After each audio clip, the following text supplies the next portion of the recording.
Yo, what's good, everybody? Welcome back to my 7 Habits of Music Creators series. In this video, we will look at the private to public victory and look at how to move from mastering yourself in your music career to building and mastering key relationships, which helps you to develop your social currency. Let's get it.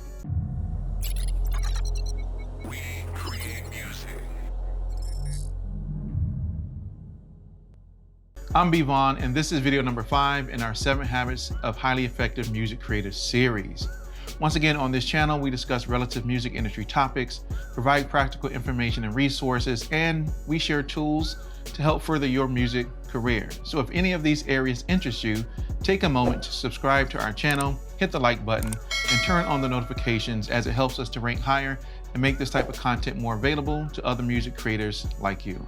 The 7 habits are divided into the private victory, which consists of habits 1 through 3, which is all about mastering yourself, mastering your life, and mastering your own destiny. The public victory, which consists of habits 4 through 6, is about building and mastering relationships with others. In your music career, you will need to work effectively with others. You're gonna need other people. The more effective your relationships are, the more you'll achieve the lasting results you are looking for in your music career. The important note is that the private victory always precedes the public victory. This is also called the inside out approach to your life, to your music career.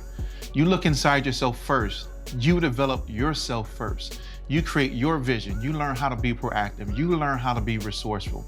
You learn how to focus on the things that you can control before you can become effective in your relationship with others. You got to get yourself right first. You got to have your grass cut before you can go and help other people cut their grass, right? You got to have all your stuff together, which is critically important, because this is the best way to succeed in the long run.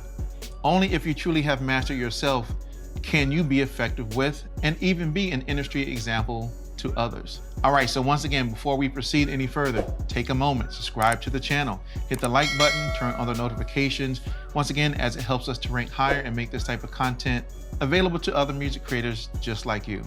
How does one build effective and lasting relationship with others?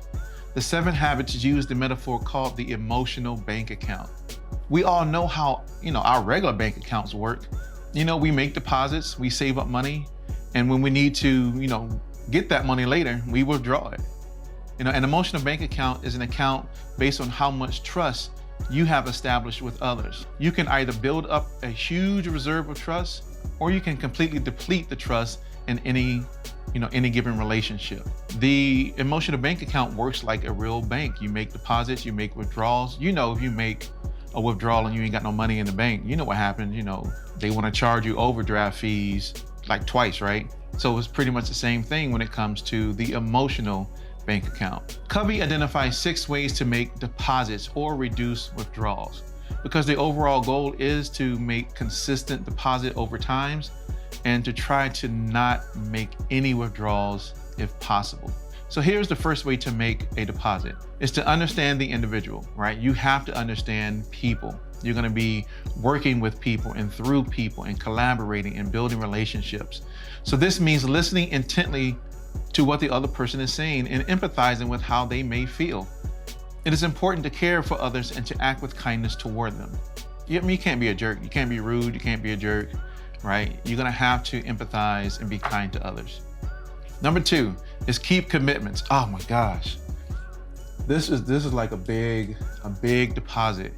Is making sure you keep your commitments. If you're gonna do something, do it. If you promise somebody something, do it. That's the bottom line. Do what you say that you're going to do. How do you feel when someone arrives right on time when you have a business meeting? How about when people simply do what they say that they're going to do? What about when people don't do what they say they're going to do? Or what about people who are always late to meetings? How do you feel about that, right? What type of trust has been built with those type of actions? You build up an emotional reserve by keeping your commitments, not breaking them. Number 3 is to clarify expectations. We're not mind readers. We don't know really what other people are thinking, yet we consistently expect others to know what we expect of them. Communicating our expectations can help create a high level of trust. When we ask for what we want and we get it, we can then trust a little more and a little more and a little more. It builds over time. Number 4, Attending to the little things. Don't you find that the little things tend to become like the big things when they do not receive our attention? Doing the little things is how we honor and show respect for others. Small acts of kindness, a smile, a little extra effort, doing something you didn't have to do. These are all the things that build trust. Number 5 is showing personal integrity.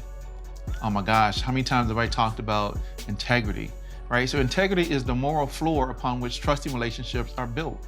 Like if you don't have integrity, I can't trust you, right? So when we operate with sound moral character, it makes it easy for others to trust and to work with us. Number 6 is to apologize when making a withdrawal. There are gonna be times when you do make a withdrawal. That's just what's gonna happen. You're gonna have to own up for that mistake. It's a part of life. But when you see you have violated a trust, apologize for it. That's how you can make a deposit and counteract this withdrawal, is by apologizing for it. Apologizing goes a long way. Oh, I don't want to apologize. You know, that goes against whatever.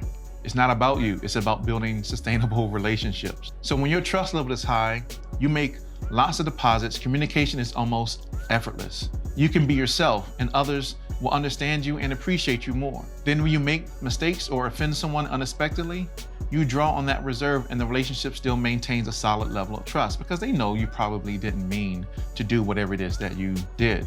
But if you have low trust and you try to do something like that, then they may look at you a little differently. Conversely, when you are discourteous, disrespectful to others, you interrupt others, you speak sarcastically, or even ignore others, your emotional bank account becomes overdrawn because you have jeopardized the trust level in that relationship.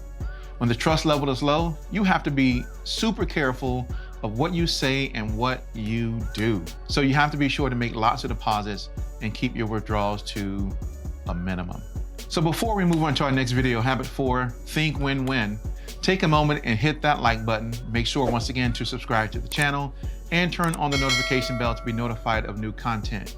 And I will of course see you in the next video. Peace.